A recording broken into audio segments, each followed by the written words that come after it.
one day I was driving down the road. I had written a column. That was back when former governor Brown. Who's the hospital here? Chandler. Former Governor Chandler had gone to a board meeting or something and had said something about Zimbabwe being all nigger now. And, people laughed, ha ha ha. Well, one of our reporters, as courageous as she is still, wrote and said he said that in a board meeting and no one corrected him, right? And when she asked him about it, he said, we don't mean nothing about it. The black people I know didn't mind being called that. Well, I came from Western Kentucky as well. And so I wrote a column saying, my parents never did want to be called that. I don't know what part of Western Kentucky he came from that it was okay to call black people niggers. And so I wrote that and I said, it's not right. It's wrong. And he shouldn't, be saying that. I didn't ask for him to get off of the board. I just thought he ought to apologize. And so then he pranced a black man in front of cameras and said, oh, it's okay. He don't mean nothing bad when he calls me nigger. And so I just went off. But anyway, as I was that generated more hateful mail than I've ever seen in my life. I mean, it was just day after day after day. And I have never put my husband's name in the paper. None of my children's names in the paper. I always called it my husband or my son or whatever. Never have, and I was so grateful at that time that I had not.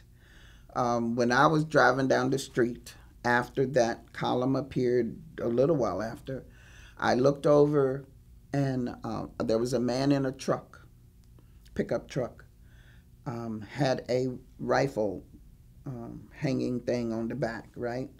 And he looked down at me, must have recognized me, and he looked up and he turned around, he patted his rifle, and he pointed at me. And I looked at him, and I patted my purse, and I pointed at him. He drove on, and I drove on. I was going, thank you, Lord, because wasn't nothing but Kleenexes in that purse. I don't know what would have happened. What made me go, you idiot. You was getting ready to get killed at a stoplight. But that was the scariest. And I also got a letter to my home where the writer said, I know where your daughter goes to school. And I think it's time that someone made her a woman now.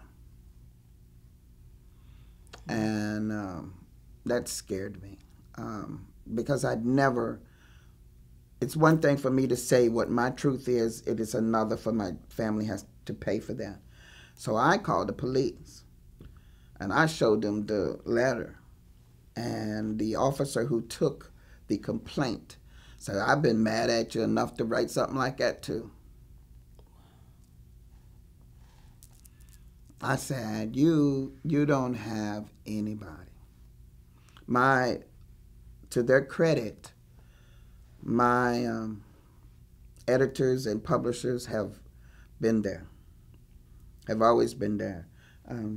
Tim Kelly was the editor at that time, and he was the one that was pushing the police to do stuff, because he did not like the tenor, the tone of that letter and of what the officer had said, and he pushed that. And so he was always on my side, always allowed me to say what I wanted to say. He always said, what is the point of hiring a minority voice if you don't let them speak? So I thank him a lot for doing that. And then I think he should have shut me up so I wouldn't have had high blood pressure, or something.